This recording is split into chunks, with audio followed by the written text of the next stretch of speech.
Ek groet u hartlik.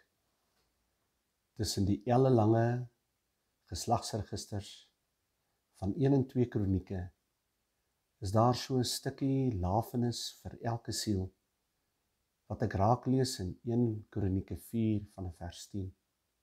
U ken dit, die gebed van Jabes, 'n man wat vanaf sy omstandighede rondom hom so 'n bietjie wegkyk en opkyk en 'n gebed opstuur na God toe.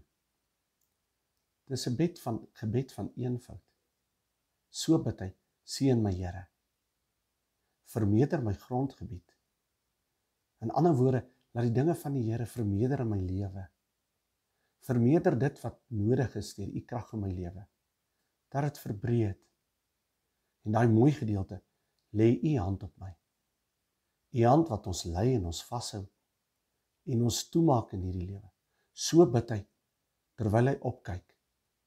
Terwyl jy vandag dalk vanaf jou lewe en omstandighede van die rondkyk, ook vanmôre jou hoof ophef en opkyk na God toe.